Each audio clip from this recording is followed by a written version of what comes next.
Every year, thousands of Asian and Pacific Islander patients could have their lives saved if they were able to find a bone marrow or blood cell donor. We need more Asian American donors.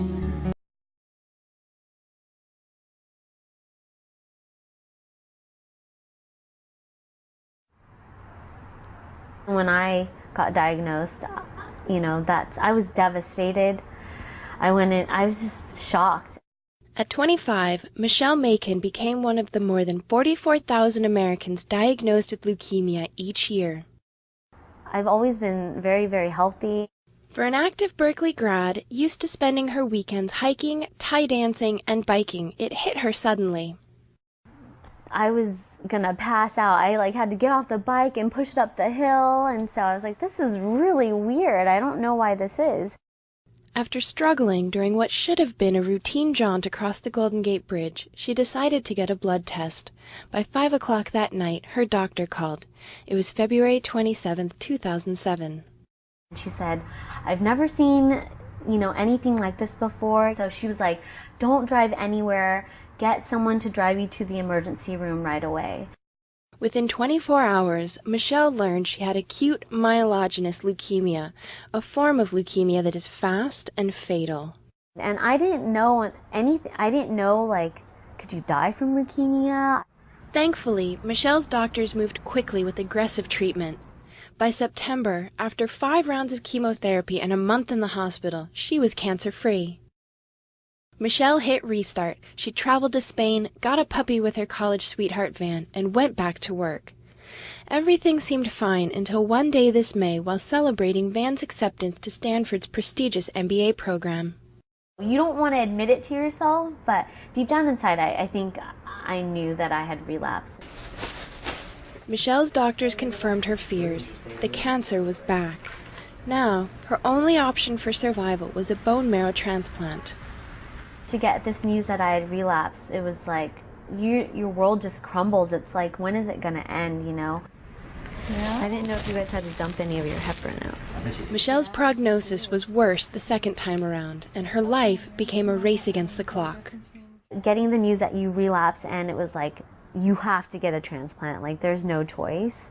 There's no other option. It's really scary. You just start to think of your mortality. Volunteers across the country, they have organized an astounding 300 bone marrow donor drives nationally. Thank you so much, really appreciate it.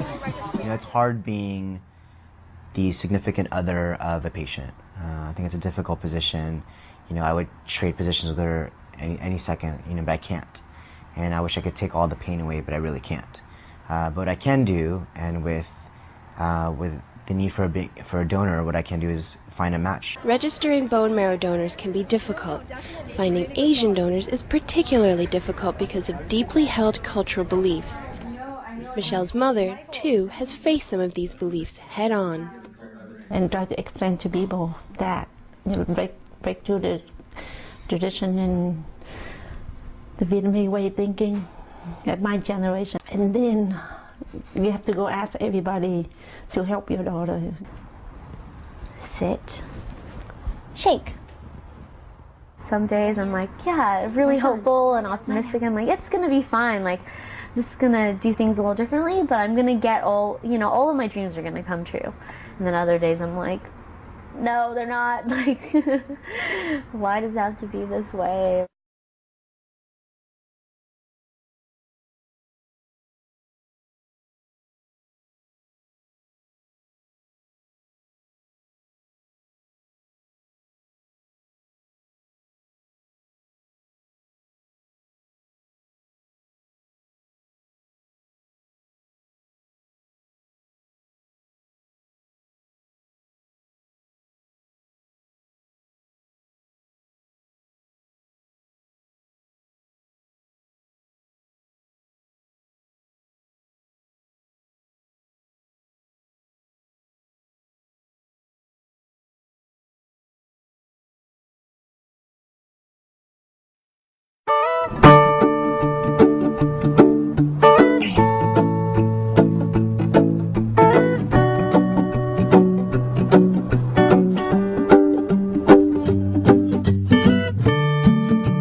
save a life. Register today.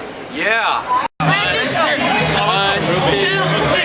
Register to be a donor and save a life. So like, I'm making